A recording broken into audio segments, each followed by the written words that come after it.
نحمده ونصلي على رسوله الكريم اما بعد فاعوذ بالله من الشيطان الرجيم بسم الله الرحمن الرحيم رب اشرح لي صدري ويسر لي امري واحلل عقدة من لساني يفقهوا قولي۔ کل کا سبق کیا تھا؟ لوگوں سے تکلیف دور کرنا۔ کچھ عمل کیا کل آپ نے؟ کوئی مثال دے گا مثلاً کیا کیا؟ کیونکہ کل آپ کو طریقہ بتایا گیا تھا اور آج آپ سے پوچھنا چاہوں گی کہ پھر کیا کیا آپ نے؟ کہیں یہی تو نہیں کہ ہم انشاءاللہ مدد کریں گے ان کی اور انشاءاللہ ان کی تکلیفیں دور کریں گے۔ کیا کیا؟ کوئی ایک چیز بتائیے، آپ نے کیا کیا؟ انہوں نے اپنی کلاس فیلو کو تجوید میں مدد دی، اور کسی نے؟ شابش۔ کہتی کل واک کرنے گئی تو سارے راستے سے پتھر ہی ہٹاتی رہی، الحمدللہ۔ اور انہوں نے کسی کو راستہ دکھایا جن کو راستہ نہیں مل رہا تھا۔ راستہ ڈھونڈنا تکلیف دہ کام ہے نا، کہ نہیں؟ بہت تکلیف دہ ہے جب آپ راستے گم کر بیٹھے اور چیز آپ کے سامنے اور آپ کو مل نہ رہی ہو، تو اس وقت اگر کوئی یہ بتا دے کہ نہیں یہ ہے تو بہت بڑا محسن ہوتا ہے۔ عام طور پہ لوگ اس لیے نہیں بتاتے کہ پھر ہمیں ایسی سر کھپائی کرنی پڑے گی۔ ہاں آپ؟ شاباش۔ کہتی ہیں ہمارے نیبرز میں ایک خاتون بیمار تھی تو میں نے ان کے پودوں کو پانی دے دیا۔ یہ ہے کسی کی مدد کرنا۔ تو جب بندہ کسی کی مدد میں ہوتا ہے تو اللہ تعالیٰ آپ کا کوئی کام سنوار دیتا ہے۔ کوئی مثال دے۔ مثال اس لیے نہیں پوچھ رہی کہ کوئی فخریہ کام بتائے جائیں یا کچھ، اس کا مقصد یہ ہے کہ آپ کو واضح ہو کہ ہم کیا کیا کام کر سکتے ہیں۔ جب دوسروں کو ہم ایک اچھا کام کرتے دیکھتے ہیں تو ہمیں خود بھی کچھ کرنے کا سلیقہ آتا ہے۔ اپنی نیت کو اللہ کے لیے خالص کریں اور صرف اس لیے بتائیں کہ لوگوں کو یہ کام کرنا آئے۔ ان کی میڈ نے کہا کہ اس کو کسی نے قرضہ دیا ہے 4000 روپے اور ہر مہینے 100 روپے اس پہ سود دینا ہوگا، نہیں جب تک وہ قرضہ واپس نہیں ہو جاتا۔ تو انہوں نے کہا کہ تم اس کا قرضہ واپس کرو اور تمہارا بندوبست کرتی ہوں اور سود سے بچ جاؤ۔ اس میں دو فائدے ہیں، ایک تو مدد کرنا الگ ہے لیکن حرام سے بچانا کسی کو۔ جی گڈ ایگزامپل۔ جب ہاسٹل میں بہت سارے لوگ ایک شیٹ پہ کھانا کھاتے ہیں تو ظاہر ہے ہر ایک کے سامنے جگ گلاس وغیرہ سب کے لیے کسی کو پکڑانا پڑتا ہے نا، بیچ میں کھانے کی ٹیبل پہ ہیلپ۔ اس وقت انسان کو خود بڑی بھوک لگی ہوتی اور انسان ڈسٹرب ہونا بالکل پسند نہیں کرتا کہ آپ منہ میں لقمہ لے جا رہے ہیں، دوسرا کہتا ہے وہ گلاس پکڑاؤ، اب آپ اریٹیٹ ہوتے ہیں، اچھا یہ لو اتنے میں، اور کوئی کہتا ہے وہ جا کے ادھر کر دو، آپ کو پھر غصہ آتا ہے۔ آپ جتنی دیر بیٹھتے ہیں غصہ کھاتے رہتے ہیں کھانے کے ساتھ ساتھ، اور اس کے علاوہ یہ ہے کہ کام کرتے بھی اور اجر بھی ضائع کرتے رہتے ہیں۔ تو اس میں یہ ہے کہ اگر صرف نیت بدل لی جائے اور اس وقت تھوڑا سا حوصلہ پیدا کر لیا جائے، جو کہ اگرچہ بڑا ہی مشکل کام ہے کیونکہ وہ بڑا آزمائش کا وقت ہوتا ہے نا، خود بھوک لگی ہے، ایک کچھ مانگ رہا دوسرا کچھ مانگ رہا، لیکن آپ کی اچھی پریکٹس ہو جائے گی۔ جب آپ مائیں بنیں گے نا تو بچے اسی طرح کھانا نہیں کھانے دیتے۔ اکثر بچوں کو تو اسی وقت واش روم جانا ہوتا ہے جب ماں کو کھانا کھانا ہوتا ہے۔ بہت دفعہ میں نے یہ چیز خود دیکھی ہے۔ دو طرح کی مائیں ہوتی ہیں، ایک تو یہ کہ جو بچے کی تکلیف کو خود فیل کرتی ہے کہ بچہ تکلیف میں ہے، اور دوسرے کہتے ہیں کیا مصیبت ہے یہ، اور بات بات پہ بچوں کو کوستی بھی چلی جاتی ہے۔ تب یہ ہے کہ کوئی کام کرنا تو وہ آپ نہیں کرنا، کوئی اور تو نہیں اس وقت کرنے والا، تو جب آپ کو پتا ہے کہ آپ نہیں کرنا تو اجر تو نہ گوائیں باتیں کر کے۔ جی آپ فرمائیے۔ ابھی کہتے ہیں کہ ان کی روم میٹ کو سردی لگ رہی تھی اور ان کو گرمی لگ رہی تھی، وہ پنکھا بند کرنا چاہتی تھی، یہ آن رکھنا چاہتی تھی۔ یہی مسئلے ہوتے ہیں چھوٹے چھوٹے گھروں میں بھی، جن پہ بعض اوقات لڑائیاں ایسی شروع ہوتی ہیں کہ عمر بھر تعلقات منقطع ہو جاتے ہیں۔ تو اس میں یہ ہے کہ پنکھا آہستہ کر لیا جائے، ایک کو چھوڑ کے لیٹ جائے اور دوسرا کسی اور طرح سے بیلنس کر لے اس چیز کو، اور کچھ ٹھیک ہے۔ اچھا اس معاملے میں ایک بات یاد رکھیے کہ بعض اوقات جیسے انہوں نے بتایا ان کی بہن کا ٹیسٹ تھا تو ان کے حصے کا کام انہوں نے کر لیا، یہ تو ہو گیا ٹھیک، لیکن اگر آپ یہ کریں کہ ان کا چونکہ ٹیسٹ تھا تو میں آج اپنی چھٹی کر لیتی ہوں، تو از اٹ وائز؟ کیا ایسا کرنا چاہیے؟ پھر اسی طرح اگر آپ کے پاس خود پیسے دینے کو نہیں اور آپ کسی سے سود پہ قرضہ لے کے تو ان کو دے رہے ہیں اور خود وہ اس کام میں پڑ گئے تو یہ بھی ٹھیک نہیں۔ کسی مصیبت زدہ کی مدد کرنا تو درست ہے، لیکن ایسے طریقے میں نہیں کہ جب آپ خود مصیبت زدہ ہو جائیں یا آپ ایک اور بڑا نقصان کر بیٹھے۔ اب کوئی کہے کہ میں بیمار ہوں مجھے دوا دو، تو آپ کہیں کہ میں اچھا نماز ہی نہیں پڑھتی، چلو تمہیں دوا دیتی ہوں۔ تو آپ دونوں کو مینج کرنا ہوگا، دونوں کو بیلنس کرنا ہوگا۔ بعض اوقات دو فرائض ٹکرانے لگتے ہیں، دو ضروریات سامنے آ جاتی ہے، ایک ذاتی ضرورت ہوتی ہے، کسی اور کی ہوتی ہے، تو اس میں بعض اوقات آپ اپنی ذاتی ضرورت کو پیچھے کر لیتے ہیں، کٹ ڈاؤن کر لیتے ہیں۔ جیسے وہ قرآن پاک میں آتا ہے نا، وَيُؤْثِرُونَ عَلَىٰ أَنفُسِهِمْ وَلَوْ كَانَ بِهِمْ خَصَاصَةٌ، ان صحابی کی مثال جنہوں نے خود بھوکے رہ کے کیا کیا تھا، مہمان کو کھلا دیا تھا. انہوں نے اپنی ذاتی ضرورت کو کٹ ڈاؤن کر لیا. ایسا بھی آپ کر سکتے ہیں، ذاتی ضرورت کو اس حد تک کٹ ڈاؤن کر لینا کہ آپ خود سروائیو کر لیں. تو بعض اوقات دو ضروریات آمنے سامنے ہوتی، پھر آپ کو چوائس کرنی ہوئی. یہ مشکل مرحلے ہوتے ہیں. کچھ ہوتے ہیں ایشوز بڑے آسان ویری سمپل. کسی کو آپ نے تکلیف میں دیکھا، آپ نے اپنا کام چھوڑا، اس کی تکلیف دور کر دی، یہ تو ٹھیک ہو گیا. لیکن اکثر جہاں ہم ڈیسائیڈ نہیں کر پاتے اور جہاں ہم مار کھا جاتے ہیں یا چانس گنوا بیٹھتے ہیں، وہ اس طرح کی سچویشنز ہوتی ہیں جس میں دو فرائض سامنے آ گئے یا پھر دو ضروریات سامنے آ گئی. تو پھر اس میں اب کس فرض کو ترجیح دی جائے؟ گھر میں ماں بیمار ہے اور ادھر سے درس پہ بھی جانا ہے، اب کیا کریں؟ یا آپ یہ چھوڑیں یا وہ چھوڑیں. تو دونوں میں سے جو بھی چھوڑیں گے آپ غلط کریں گے. تو اب یہاں کیا کریں گے؟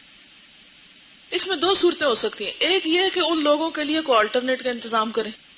دوسرا یہ ہے کہ گھر میں لک آفٹر کرنے کے لیے آلٹرنیٹ کا انتظام کر لیں. یعنی آپ سارا دن والدہ کے پاس رہیں، اسے 1 گھنٹے 1.5 کے لیے کسی اور کو بلا کے ان کے پاس بٹھائیں اور خود درس دے آئیں. یا یہ ہے کہ آپ سمجھتے ہیں کہ آپ نہیں پہنچ سکتے تو آپ ان کے لیے کسی کو بھیج دیں، اور یہ نہیں کر سکتے کہ خود چپکے سے ادھر کھسک گئے بغیر بتائے، یہ چپکے سے ادھر سے آف کر گئے. یہ ایٹیٹیوڈ غلط ہے. ہم میں سے عام طور پہ لوگ یہ تھرڈ آپشن لیتے ہیں، نہ ایک حل ڈھونڈیں گے، نہ دوسرا ڈھونڈیں گے، تیسرا ڈھونڈیں گے، یا ادھر کو نقصان دیں گے یا ادھر کو دیں گے. تو یہ نہیں ٹھیک. ٹھیک ہے نا؟ اور جی آپ فرمائیے. نہیں، کچھ نہ کچھ ہوتا ہے، انسان اس کے لیے بھاگ دوڑ کرے تو ہو جاتا ہے. ہوتا ہے. آپ کیوں نہیں لوگوں سے تعلق بنا کے رکھتے کہ مشکل وقت میں کام آئے؟ یہ کہتی ہیں کہ ان کی امی بیمار ہیں، آج ایک بہن نے چھٹی کی، کل یہ کریں گی، تو اس طرح یہ مینج کریں گی. میں نے کہا یہ طریقہ غلط ہے. کہتی ہیں نہیں، کوئی بھی نہیں رہتا. میں نے کہا آپ نے لوگوں سے تعلق کیوں نہیں بنا کے رکھا ہوا کہ کوئی آپ کی مشکل میں کام آئے؟ یہ بے حد ضروری ہے. اگر ہمیں دین کا کام کرنا ہے نا، تو ہمیں اپنے رشتہ داروں کے ساتھ، اپنے دوستوں کے ساتھ، اپنے اور لوگوں کے ساتھ بنا کے رہنا ہوگا. تنہا یہ سفر نہیں ہو سکتا. آپ اپنے تعلقات دوسروں سے اچھے رکھیں تاکہ آج آپ ان کے کام آئے، کل وہ آپ کے کام آئے. اگر آج آپ کسی کے کام نہیں آتے تو کل دوسرا بھی آپ کے کام نہیں آئے گا. یہ ایک میں براڈر پرسپیکٹو میں بات کر رہی ہوں. اور اس میں کیا ہوتا ہے، پھر آپ کو اپنی خود غرضی سے باہر نکلنا پڑتا ہے، پھر آپ کو قربانی کرنی پڑتی ہے. تو یہ بے حد ضروری ہوتا ہے. دیکھیے کہ بعض اوقات انتہائی مجبوری میں آپ کو چھٹی یہاں سے بھی کرنی پڑ جاتی ہے، یا کہیں درس پہ جانا ہے وہاں سے کرنی پڑ جاتی ہے، یا کوئی اور اس طرح کا. یعنی انسانی مجبوریاں، خصوصاً ہمارا جو ماحول اور معاشرہ ہے، پاکستانی معاشرہ، اس میں بہت سی چیزیں ہمارے کنٹرول میں نہیں ہیں. مثلا باہر کے ملکوں میں بہت سے وعدے آپ آسانی سے پورے کر سکتے ہیں. کیوں؟ ٹریفک کے مسائل نہیں ہیں. ٹریفک کے مسائل ضرور ہیں لیکن آلٹرنیٹ ایسے موجود ہیں، یا آپ کو آلریڈی پتا ہے یا آپ کو انفارم کیا جاتا ہے کہ فلاں جگہ پر، یعنی آلٹرنیٹ بھی موجود ہیں. ایک سڑک پر رش ہے تو دوسرے سے آپ نکل سکتے ہیں. کانسٹنٹلی ریڈیو پر آپ کو بتایا جا رہا ہوتا ہے فلاں جگہ پر ٹریفک بلاک ہے، فلاں فلاں. ہمارے ہاں ایسا کوئی انتظام نہیں. اگر آپ کہیں جا کے پھنس گئے، جیسے کل میرے ساتھ ہوا، تو اس میں کیا ہوا کہ آپ کو پتہ ہی نہیں کہ آگے کیا مسئلہ ہے. مجھے آج پتہ چلا کہ مری روڈ بند تھی اور دوسری سڑک پہ بے تحاشا رش تھا، میں درس میں لیٹ ہو گئی. اب یہ چیزیں پہلے سے پتہ نہیں ہوتی بعض اوقات، یا یہ ہے کہ وہ انسان کے مائنڈ میں نہیں ہوتا کہ یہ بھی ہو سکتا ہے. تو اس طرح کی جو چیزیں ہیں ہمارے معاشرے میں، کئی چیزوں کے بارے میں ہم بالکل کنٹرول میں نہیں ہوتے. انتظامات نہیں. اگر ایک بس مس ہو گئی آپ کی، اور مس کیوں ہوئی؟ وہ تیز رفتاری کر کے ٹائم سے پہلے نکل گیا. یعنی ان کے بھی کوئی ٹائمنگز نہیں. ہر بندہ خود اپنی مرضی کرنے والا ہے. تو جس معاشرے میں منمانیاں بہت ہوتی ہیں، کوئی ڈسپلن نہیں، کوئی قانون نہیں، کوئی اصول نہیں، تو وہاں بہت سی چیزیں مینج کرنا بہت مشکل بھی ہو جاتا ہے. تو ایسی صورت میں بعض اوقات ایسا ہو سکتا ہے کہ آپ یہاں آنے سے رہ جائیں. تو اس کا یہ حل نہیں کہ چلو کوئی نہیں، کسی سے پوچھ لیں گے کیا ہوا، اور اس نے فون کر کے آدھی کہانی کلاس کی سنائی اور آدھی کسی کی لڑائی جھگڑے کی سنائی، اور چلو جی کال ہو گئی، پتہ چل گیا آج کلاس میں کیا ہوا. یہ نہیں. اصل بات یہ ہے کہ جو کچھ ہوا اس کو آپ مینج کریں. 2 گھنٹے میں یہ ہوا، وہ 2 گھنٹے مجھے کہاں پورے کرنے، 2 گھنٹے میں یہ ہوا، وہ کہاں پورے کرنے، یہ کہاں یہ کہاں. یعنی اس پورے کو بھی پھر آپ اس طرح مینج کریں کہ آپ کی یہ چھٹی اگرچہ کمپنسیٹ نہیں ہو سکتی، مگر بالکل آپ اس کو وہ نہ کر جائیں کہ آپ کو 100% لاس ہو. ہاں آپ الحمدللہ. یہ کہتی ہیں کہ جب میں نے کورس جوائن نہیں کیا تھا تو 1 گھنٹے کے لیے بھی میرا نکلنا بہت مشکل ہوا کرتا تھا گھر سے، اور آج کل ان کی کلاسز 3 بجے تک جا رہی ہیں اور یہ اس کو مینج کر رہی ہیں. تو اللہ تعالیٰ نے ہمارے وقت کے اندر ایسی برکت رکھی ہے. وقت جو ہوتا ہے نا الاسٹک کی طرح ہوتا ہے، آپ اس کو جتنی قوت ہے کھینچ لیں. ایک حد سے آگے جا کے تو نہیں کھینچے گا، مگر اس کے اندر ضرور اتنی کیپیسٹی ہوتی ہے کہ آپ اس کو کھینچ سکتے ہیں اور اسی ٹائم میں آپ بہت کچھ کر سکتے ہیں. اور اس کے لیے پھر آپ کو مینج کرنا آنا چاہیے. ٹائم مینجمنٹ تو پوری ایک سائنس بن چکی ہے. چلیے میں آج ایک چیز اور آپ کو بتا دیتی ہوں، اور اگر آپ اس کو پلے باندھ لیں تو بہت سے مسائل ویسے ہی حل ہو جائیں گے انشاءاللہ. کل ہم بات کر رہے تھے تکلیفوں اور پریشانیوں سے نجات کا طریقہ، کہ آپ لوگوں کی کاؤنسلنگ کس طرح کریں گے، کس طرح آپ ان کو گائیڈ کریں گے ان کی پریشانیوں میں. ٹھیک ہے، کل جو میں نے آپ کو پریشانیوں سے نجات کے طریقے بتائے تھے اسی کتاب کو بیس کر کے، کہ آپ یہ آگے بھی لوگوں کو بتا سکتے ہیں، اگر لوگ اس پر عمل کرنا چاہیں تو ان کو فائدہ ہو سکتا ہے. اس میں آخری چیز جو آپ ان کو مزید ایڈ کریں گے وہ ہے صبر اور انتظار. کوئی نسخہ صبر اور انتظار کے بغیر کام ہی نہیں کرتا. کوئی نتیجہ صحیح نکل ہی نہیں سکتا جب تک کہ آپ تکلیف اور مشکل میں انتظار نہ کریں. اگر آپ وقت سے پہلے ہی کرنا چاہیں گے تو نقصان کیا ہوگا؟ ہو سکتا ہے آپ اس چیز سے بالکل ہی ہاتھ دھو بیٹھیں. مثلا وہ ایک پیپر تھا، اب تو مجھے یاد نہیں، اس میں لکھا ہوا تھا کہ جسے لاروے میں سے تتلی نکلتی ہے نا، تو وہ کافی ٹائم لگتا ہے. یہ انڈے میں سے بچہ نکلتا ہے، تو جس پہلے میں نے اس کی مثال آپ کو دی تھی، تو ٹائم لگتا ہے نا. تو اگر کوئی کہے کہ وہ ہو بیچارہ چوزا اندر تڑپ رہا ہے، اس کو توڑو اور جلدی سے باہر کھول کے نکالو اور آزاد کرو اس کو، تو کیا ہوگا؟ مر جائے گا. لاروے میں سے تتلی نے نکلنا ہے، وہ تڑپ تڑپ کے ہی نکلنا ہے. اور اگر آپ نے کاٹو اس کو، نکالو اس کو، تو کیا ہوگا؟ وہ مر جائے گی. آپ نے وقت سے پہلے اس کو نکال دیا. فطرت اپنا کام خود کرتی. اللہ تعالیٰ چاہتے تو کن کہہ کے زمین آسمان بناتے، لیکن اللہ تعالیٰ نے کس طریقے پر بنائے؟ یعنی ٹائم لگا کے.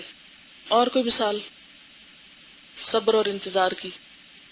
بچے کی ولادت کا ایک فطری مرحلہ جو ہے وہ صبر اور انتظار کا ہے، اور اسی میں ہی عافیت ہوتی ہے اور اس کے اپنے کچھ فائدے ہیں.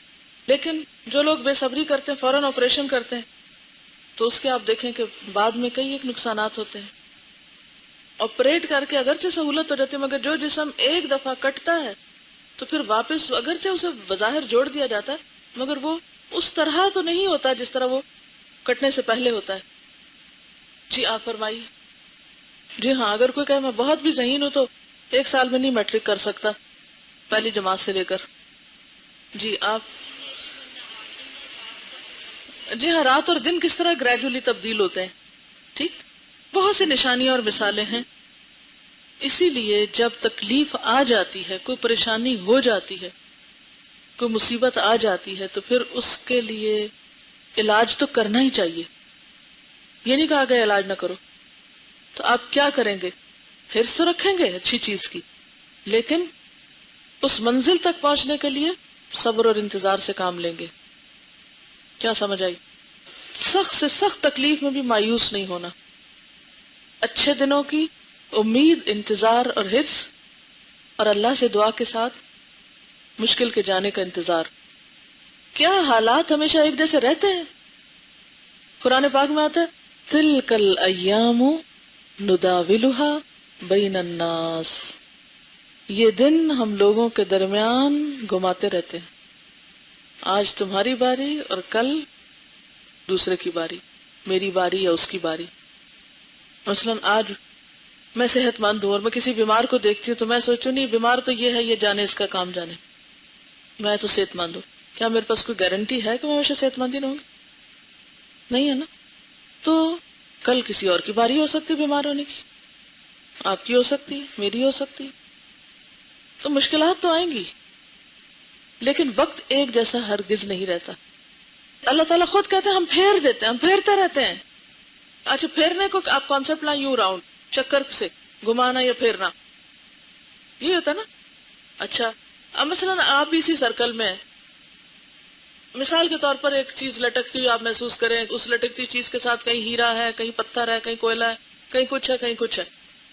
گھمانے والے نے اس کو گھمایا اور وہ آپ کے سامنے جو چیز آ کے رکی وہ کیا تھی؟ مثلا ہیرا تھا. آپ بہت خوش ہو گئے کہ میں بہت لکی ہوں، اور آپ پراؤڈ ہو گئے، اور دوسروں کو آپ یہ سب تو کیا ہے؟ یہ بدقسمت ہے سارے. اصل خوش قسمت تو میں ہوں جس کے ہاتھ میں ہیرا آیا. لیکن اس سرکل کو گھومنے سے کون روکے گا کہ آپ کے ہاتھ میں ہمیشہ ہیرا رہے؟ اور آپ پر ہمیشہ اچھا ہی وقت رہے. یہ ایام تو ہر ایک کے پاس ایک جیسے رہتے ہی نہیں. تلک الایام نداولها بین الناس، یہ تو گھومیں گے. آج آپ کا اچھا دن ہے، you have a good day today, تو کل کیا ہوگا؟ کسی اور کا اچھا ہوگا، اور ہو سکتا ہے جو آج کسی پر وقت ہے وہ کل آپ پر ہو. کیا ایسا ہوتا ہے؟ یہ بات ایسے ہی ہے نا. لیکن آج کا دن میں کیسے کاٹ رہی ہوں، یہ ہے میرا امتحان. یہ ہے مجھ سے دیکھا جا رہا. آج میں کیا کر رہی ہوں؟ اگر میرے ہاتھ میں کوئلہ آیا ہے تو میرا ریئیکشن کیا ہے، اور اگر میرے ہاتھ میں ہیرا آیا تو میرا ریئیکشن کیا ہے. یہ ہے ٹیسٹ. اور جسے کہتے ہیں نا وَنَبْلُوكُمْ بِالشَّرِّ وَالْخَيْرِ فِتْنَةً، شر اور خیر، اچھا اور برا، دونوں آزمائش. یہ نہیں کہ امتحان صرف تکلیف میں ہے یا ناپسندیدہ اور ناگوار چیزوں میں ہے. امتحان تو نعمتوں میں بھی ہے. اولاد جہاں ایک نعمت ہے وہاں دشمن ہے. مال جہاں خیر ہے وہاں فتنہ ہے یا نہیں؟ سب امتحان ہے. ایسے ہی ہے نا کہ جیسے آپ میں سے چند لوگوں کو مختلف چیزیں دے کے بھیجا جائے، اچھا یہ لے جاؤ، تم اس کے ساتھ جاؤ کچھ کرو. مثلا ایک استاد ہے، وہ اپنے مختلف شاگردوں کو مختلف کام دیتا ہے، جیسے اسائنمنٹس ہوتی ہیں، پیپرز ہوتے ہیں، بہت سے کام ہوتے ہیں، اور سب مختلف کام کر کے واپس لاتے ہیں. یا آپ کا پیپر لیا جاتا ہے، ہر ایک مختلف طرح کے رسپانس کرتا ہے. تو یہ کیا تھا؟ امتحان بتاتا ہے کہ آپ کہاں کھڑے ہیں، آپ کی اصلیت کیا ہے، آپ کی حقیقت کیا ہے. ٹھیک ہے نا؟ وقت تیزی سے گزر رہا ہے نا، جیسے حدیث میں بھی آتا ہے کہ قیامت کے نزدیک یتقارب الزمان، وقت قریب قریب آ جائے گا. سال مہینوں، مہینے دنوں، دن گھنٹوں کے ہو جائیں گے، جیسے ایسی ہی فیلنگ ہوگی. پہلے ہماری نانی دادی یہ کہا کرتی تھی کہ اگر کوئی کسی کے ساتھ زیادتی کرتا تھا تو وہ کہتی تھی ہم نہیں، ہماری نسلیں دیکھیں گی کہ اس شخص کا نتیجہ کیا نکلتا ہے اس کے سامنے. لیکن اب تو نسلیں کیا، انسان خود اپنی زندگی میں دیکھ لیتا ہے اور جلدی نتیجے سامنے آ جاتے ہیں کہ برا کرنے والوں کا انجام کیا ہوتا ہے. یہ ہو نہیں سکتا کہ کوئی برائی کرے اور پھر وہ اس کا مزہ نہ چکھے، الا یہ کہ وہ توبہ کر کے پلٹ آئے اور باز آ جائے اور دوسرے سے معافی مانگ لے. اگر آپ زیادتی کر رہے ہیں تو زیادتی کا بدلہ پھر آپ کو برداشت بھی کرنے کے لیے تیار رہنا چاہیے. تو بہرحال آج کی جو بات ہے وہ اس بات کے گرد گھومتی ہے کہ دن تو بدلیں گے پھریں گے، ہر حالت ایک امتحان ہے. دیکھا یہ جائے گا ہم کیا کرتے ہیں. کیا ہم صبر سے کام لیتے ہیں، تحمل سے کام لیتے ہیں، برداشت کر جاتے ہیں، یا ہم ایک نیگیٹو ری ایکشن کے ساتھ کیے کرائے پہ پانی پھیر دیتے ہیں. Where do we stand؟ یہ ہے ہمارا امتحان. تو آئیے دیکھتے ہیں کہ مومن کو جب کوئی تکلیف پہنچتی ہے تو اس وقت وہ کیا کرتا ہے، اور وہ تکلیف اس کے لیے گناہوں کو دھونے کا ذریعہ بن جاتی ہے. حضرت عبداللہ بن مسعود رضی اللہ تعالی عنہ نے فرمایا، ایک دن میں رسول اللہ صلی اللہ علیہ وسلم کے پاس گیا، آپ بخار میں مبتلا تھے. میں نے اپنے ہاتھ سے آپ کو چھوا اور عرض کی، یا رسول اللہ، آپ تو شدید بخار میں مبتلا ہیں. رسول اللہ صلی اللہ علیہ وسلم نے فرمایا، ہاں مجھے اس قدر بخار ہوتا ہے جتنا تم میں سے 2 آدمیوں کو ہوتا ہے. میں نے کہا پھر آپ کے لیے 2 اجر ہے؟ آپ نے فرمایا ہاں. پھر فرمایا کوئی مسلمان ایسا نہیں جس کو تکلیف پہنچی مگر اللہ تعالیٰ اس کے عوض اس کے گناہ گرا دیتا ہے جیسے درخت اپنے سوکھے پتے گرا دیتا ہے. اچھا ہمارا رویہ کیا ہوتا ہے اگر ہمیں تکلیف آئے؟ ہم کہتے ہیں میں ہی رہ گئی تھی، کسی اور پہ کیوں نہیں گیا، مجھ پہ کیوں آیا مسئلہ. ہم الٹا شکوے شروع کر دیتے ہیں نا اللہ تعالیٰ سے، اور واویلا شروع کر دیتے ہیں. بعض اوقات ایسا ہوتا ہے جیسے کسی کے اوپر کوئی مصیبت آئی ہوئی ہوتی ہے نا، تو ہم دیکھ دیکھ کے خوش ہو رہے ہوتے ہیں، اچھا ہے نا پکڑا ہوا ہے. یہ بھی ایک ایٹیٹیوڈ ہے معاشرے میں. ہمیں کیا معلوم کہ وہ تو دنیا میں ہی صفائی کر کے جا رہا ہے اور تم اس پہ خوش ہو کے اپنی آخرت برباد کر رہے ہو. یعنی کسی کے اوپر کوئی مصیبت آئے تو ہمارا شیطانی ذہن فوراً کس پہ جاتا ہے؟ کچھ کیا ہوگا نا اس نے، پکڑ آئی بھی ہے نا اس پہ، اچھا ہوا پکڑا گیا، اب اسے چل جائے گا پتا جو اس نے کیا. چاہے منہ سے نہ بھی کہے، بعض اوقات منہ سے بھی لوگ کہتے ہیں، لیکن اس طرح کے شیطان خیال ڈالتا ہے. اب آپ خود سوچئے کہ کسی کی مصیبت ہمیشہ نہیں رہتی، لیکن آپ کی بھی ساتھ آزمائش ہو گئی، آپ کا بھی امتحان ہو گیا، تو آپ نے کیا کیا اس موقع پر؟ ایک اور حدیث ہے، حضرت جابر بن عبداللہ بیان کرتے ہیں کہ رسول اللہ صلی اللہ علیہ وسلم ام الصائب یا ام المسیب کے ہاں آئے. وہ بخار سے لرز رہی تھی. آپ نے پوچھا اے ام الصائب تجھے کیا ہوا، تو لرز رہی ہے؟ وہ بولی بخار ہے، اللہ اس کو برکت نہ دے. آپ نے فرمایا بخار کو مت برا کہے، اس لیے کہ وہ آدم کے بیٹے کی خطاؤں کو یوں دور کر دیتا ہے جیسے بھٹی لوہے کے میل کو دور کر دیتی ہے. یعنی تکلیف آ جائے تو واویلا نہ کرو، اس کو برا بھلا نہ کہو. مثلاً بعض اوقات آپ کو سر درد شروع ہو جاتی ہے اور آپ سوچتے ہیں اوہو میں نے فلاں چیز کھائی تھی نا، یہ اس کا ریئیکشن. پھر آپ یہ نہ کہ کاش میں وہ نہ کھاتا. سبق سیکھیں آئندہ نہیں مجھے یہ کھانی. لیکن یہ بار بار کہتے رہنا اگر میں یہ نہ کھاتا تو مجھے یہ تکلیف نہ ہوتی، یہ رویہ درست نہیں. ایک اور حدیث ہے، نبی صلی اللہ علیہ وسلم نے فرمایا مسلمان کو کوئی دکھ پہنچے یا تکلیف آئے، رنج آئے، غم آئے یا کوئی صدمہ اور ایذا پہنچے، یہاں تک کہ ایک کانٹا بھی چبھ جائے، تو ہر چیز کے عوض اللہ تعالیٰ اس کے گناہ دور کرتے جاتے ہیں. چھوٹی سی تکلیف. اچھا ایک تو یہ ہے کہ تکلیف پہنچنے سے صفائی ہوتی، دوسرا ایک اور پتہ ہے اس کے پیچھے ہڈن بات کیا ہے. عام حالات میں ہم اللہ تعالیٰ کو یاد نہیں کرتے. جب ہم پہ کوئی مصیبت آتی تو ہم کیا کہتے ہیں؟ یا اللہ معاف کر دے، کوئی ضرور غلطی کی ہے. یاد آتی ہے نا غلطیاں. اچھا وہ غلطیاں یاد آتی ہیں تو ہم توبہ بھی کرنے لگ جاتے ہیں، میری توبہ جو آئندہ میں ایسے کروں. ہم پھر اس وقت باز آنے کی سوچتے ہیں. جب ہم نے سچی توبہ شروع کر دی نا، پہلے تو ہم ایک مصنوعی سی توبہ کرتے ہیں، لیکن تکلیف آنے پہ سچی توبہ شروع کرتے ہیں، تو وہ توبہ یا ریپینٹنس یا حسرت یا ندامت وہ کیا بن جاتی ہے؟ ازالہ. کس کا؟ گناہوں کا. اگلی حدیث ہے، حضرت عائشہ رضی اللہ تعالی عنہا فرماتی ہیں رسول اللہ صلی اللہ علیہ وسلم نے فرمایا کسی مسلمان کو کانٹا لگے یا اس سے زیادہ کوئی دکھ پہنچے تو اللہ تعالیٰ اس کے عوض اس کا ایک درجہ بڑھا دیتے ہیں اور اس سے ایک گناہ بھی مٹا دیتے ہیں. بعض اوقات ایسا ہوتا ہے نا، پیپر میں کامن پن لگا رہے ہیں، باتیں بھی کر رہے ہیں، اور وہ پیپر میں جانے کے بجائے کہاں چلی جاتی ہے. تو اس وقت اگر آپ یہ سوچ لیں کہ یہ بھی گناہوں کا کفارہ ہو گیا ہے تو انشاءاللہ اللہ تعالیٰ اس کے عوض آپ کو بہترین جزا دیں گے.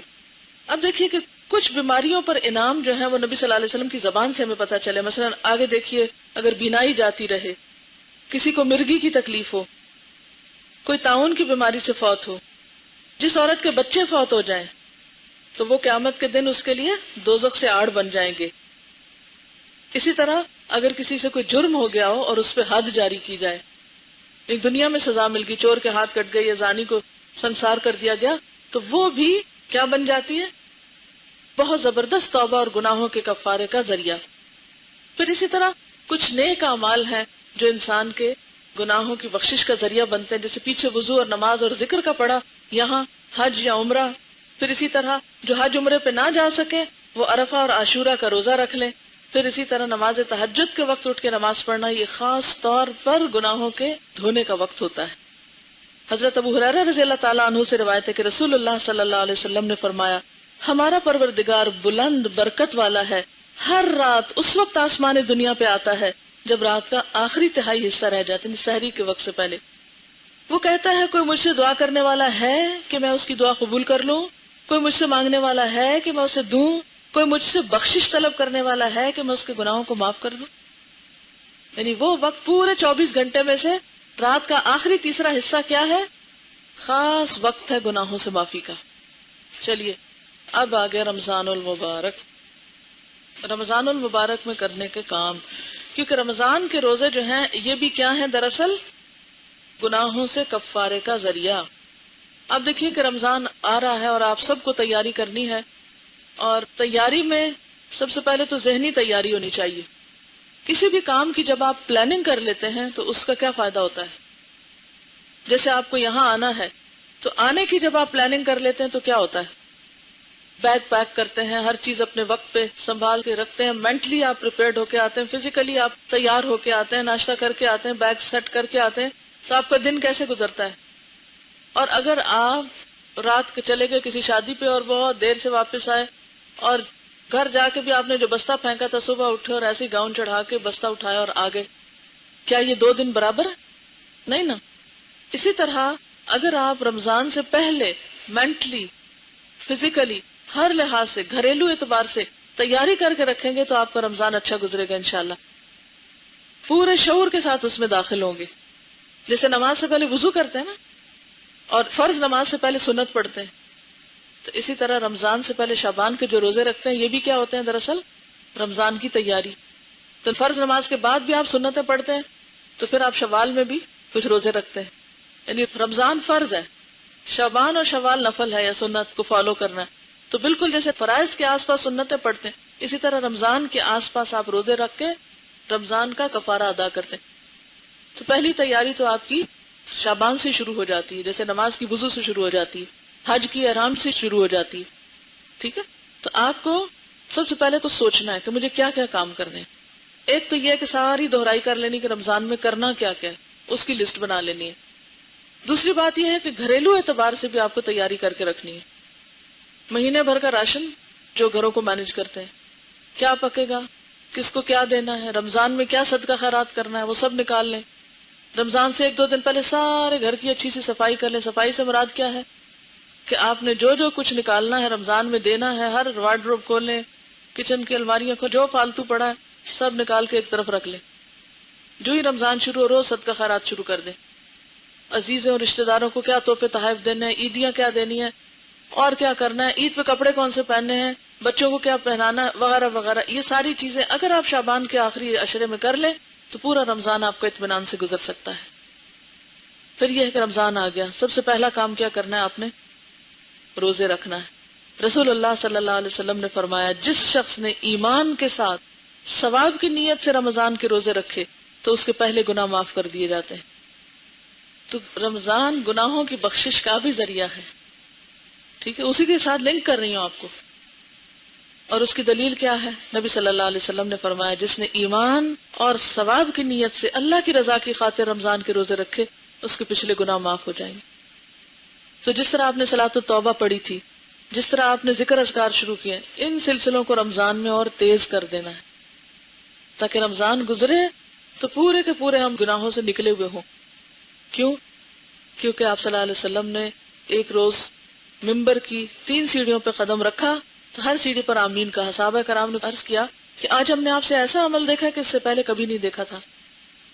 تو آپ نے فرمایا کہ جبریل آئے اور انہوں نے 3 دعائیں کی اور میں نے 3 دفعہ آمین کی، اور ان 3 دعاؤں میں سے ایک دعا کیا تھی کہ وہ شخص جو رمضان کے روزے پائے اور پھر اپنے گناہوں کی بخشش نہ کرا سکے، اس پر اللہ کی لعنت، فرشتوں کی لعنت، سب کی لعنت، ہلاک ہو گیا وہ شخص۔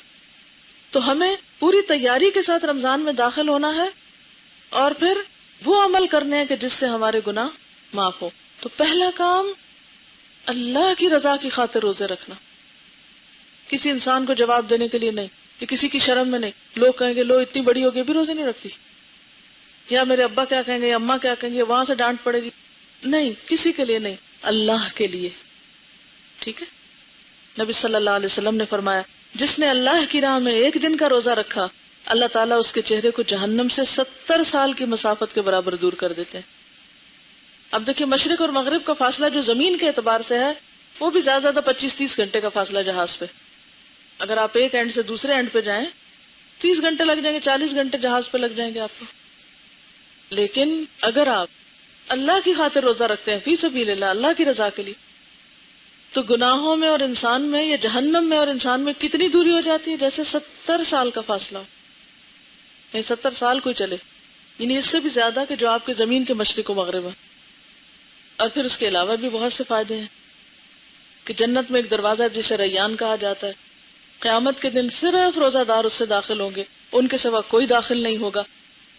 آج ارادہ تو یہ تھا کہ رمضان کے بارے میں کچھ کریں گے، لیکن کچھ چیزیں جو ہیں رہ گئیں۔ لیکن یہ ایک چھوٹی سی کتاب ہے رمضان المبارک، ذاتی اور دعوتی لاہ عمل۔ اس میں ذاتی اصلاح کے بارے میں بھی دیا ہوا ہے کہ کیا کیا کرنا ہے، اور دعوت دین کے کیا کام آپ کو کرنے ہیں۔ یہ سب آپ پڑھ سکتے ہیں، آپ گروپس میں پڑھ لیجئے اس کو، مقاصد کیا ہے اس کے، پھر رمضان کی منصوبہ بندی کی ساری باتیں جو مجھے آپ سے کرنی وہ سب یہاں لکھی ہوئی ہیں۔ تو اب اللہ تعالیٰ کیا چاہتے ہیں؟ میری زبان سے نہیں سنیں، اپنی آنکھوں سے پڑھیں اور اس کو کر لیں جو کرنا ہے۔ تو ذاتی اصلاح کے کام بھی ہیں اور اس کے لیے باقاعدہ پلانرز اور کچھ چارٹس وغیرہ بھی بنائے ہوئے ہیں، اور اس کے علاوہ دعوت دین کا کام آپ کیسے کریں، خاص طور پر وہ لوگ جیسے ایڈوانس کورس کر رہے ہیں وہ ٹریننگ دے کر ساتھ دوسروں تک میسج کس طرح کنوے کریں، تو یہ ترجمہ قرآن کا پروگرام کس طرح کریں، یہ ساری منصوبہ بندی اس میں۔ یہ الحمدللہ پچھلے سال کراچی میں جو میں نے ایڈوانس کورس کرایا تھا اس وقت دورہ قرآن کرانے کا طریقہ بھی سکھایا تھا، تو یہ کتاب اس موقع پہ تیار ہوئی تھی۔ اس میں کچھ چارٹس وغیرہ، کچھ مختلف آپشنز آپ کے پاس ہیں، تو آپ لوگ اس کو دیکھ سکتے ہیں۔ اور پھر جو بھی یہ کتاب استعمال کرے کسی بھی طرح، تو آخر میں یہ ایک رپورٹ فارم ہے یا ایک فیڈ بیک فارم کہہ لیں، وہ آپ اگر بھجوا دیں تو اس کی روشنی میں ہم اس کتاب کو آئندہ سالوں کے لیے مزید امپروو کر سکتے ہیں، اور اس میں آپ کا حصہ بھی شامل ہو جائے گا، اور آپ کے مشوروں پر جو عمل کریں گے وہ آپ کے لیے صدقہ جاریہ ہو جائے گا. ٹھیک ہے؟ اس میں یہی طریقے بتائے ہوئے، آپ یہ کر سکتے ہیں، یہ نہیں تو یہ کر لیں، یہ نہیں تو یہ کر لیں. یہ سب اس کتابچے کے اندر باتیں آپ کو آپشنز دی ہوئی ہیں کہ آپ مختلف کیا کام کر سکتے، کیونکہ اللہ تعالیٰ نے مختلف مزاج بنائے ہیں، ہر ایک کی ضرورت مختلف بنائی ہے، تو اس میں ہر ایک کے حالات مختلف ہیں، تو اپنے حالات کے مطابق آپ چیزوں کو چن سکتے ہیں. ٹھیک ہے؟ یہی دو باتیں آخر میں آپ کو کہوں گی، ایک تو صبر اور دوسرے تعمیری سوچ. یعنی میرا آپ کے لیے میسج کیا ہے؟ مشکلات میں صبر اور انتظار، اور عام حالات میں کنٹینیوسلی تعمیری سوچ. اور کیا کروں اور کیا کروں، اس کام کو اس سے بہتر کیسے کروں. کسی مقام پہ پہنچ کر چین نہیں، کبھی نہیں سمجھنا کہ میں نے بہت کچھ کر لیا. جس دن آپ نے اپنے آپ کو عالم سمجھ لیا آپ جاہل ہو گئے، جس دن آپ نے سمجھ لیا آپ نے بہت کچھ کر لیا آپ ٹھہر گئے، آپ کا زوال شروع ہو گیا. اچھے کام پر کبھی بھی مطمئن نہیں ہونا، اچھے سے اچھا کر کے بھی کیا سوچنا ہے، اس کو اور اچھا کیسے بناؤں. کوئی بھی کام ہو، چاہے انسانوں سے تعلقات بنانے کا، چاہے قرآن کی تعلیم دینے کا، چاہے لوگوں کو دین کی طرف بلانے کا، چاہے صفائی کرنے کا، چاہے کھانا بنانے کا، چاہے کوئی بھی، تو اپنے اندر محسن کی صفت پیدا کرنی. محسن کون ہوتا ہے؟ ہر کام کو انتہائی خوبصورت طریقے سے کرنے والا، اچھے سے اچھے طریقے سے کرنے والا. ٹھیک ہے؟ ہم کشمیر سے واپس آ رہے تھے تو کیسٹس ہم نے بیگ میں رکھی ہوئی تھی. ہم ادھر سے آ رہے تھے، ایک طرح سے اترائی تھی ہماری، اور ادھر سے بہت گاڑیاں جا رہی تھی نا، موڑ بھی آتے تھے، اور عام طور پہ گاڑیاں اس راستے پہ سلو ہوتی ہیں. یعنی اس طرح نہیں جیسے لاہور کا سفر سیدھا ہے تو آپ گاڑیوں کو روک نہیں سکتے. وہاں کیا ہوتا ہے، خاص طور پر موڑ یا کسی ایسی جگہ پر گاڑی سلو ہو جاتی ہے، اور دوسرا شخص بھی بالکل قریب سے گزرتا ہے نا آہستہ پیس پہ، تو ہم ڈرائیور کو دیتے تھے، ڈرائیور ہاتھ روک کے کیسٹ دیتے تھے، کیونکہ ڈرائیور کچھ نہ کچھ گانے وانے سن رہے ہوتے ہیں نا. تو ہم کیا کرتے تھے، گاڑی کو ہاتھ دیتے تھے، کیسٹ نکال کے اسے دیتے تھے کہ اب یہ سنتے ہوئے جاؤ نا. تو اس طرح تقریباً ہم نے بہت سارے، وہاں 50 یا اس سے بھی زیادہ کیسٹس ہوں گے جو ہم نے پورا رستہ آتے ہوئے پکڑاتے گئے. ہم نے کہا اگر 50 میں سے ایک بھی سن لے گا نا، اور اس کی ایک بھی اچھی عادت ہو جائے گی، تو انشاءاللہ تعالی ہمارا سفر فی سبیل اللہ لکھا جائے گا.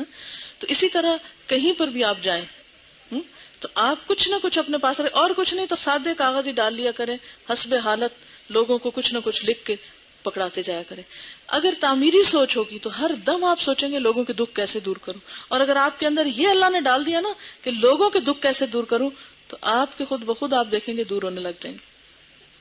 میری بیٹی کی جب نکاح ہوا تھا تو اس وقت ہم نے سی ڈی بنائی تھی ایک، اور اسی کے اوپر انویٹیشن لکھا تھا، اور وہ سی ڈی اویلیبل بھی ہے، وہ بھی دے سکتے ہیں، کچھ بھی دے سکتے. 25 روپے کا تو کارڈ ہی چھپتا ہے، تو اگر اسی پرائز پہ اگر ایک سی ڈی آپ کسی کو دیتے ہیں اور وہ جا کے دیکھتا ہے، ایسے علاقے میں دیں جہاں لوگ کمپیوٹر جانتے ہیں، کسی گاؤں میں آپ سی ڈیز بانٹے تو بیکار ہی ہوں گی، لوگ اس کو انگیٹھی پہ سجا لیں گے.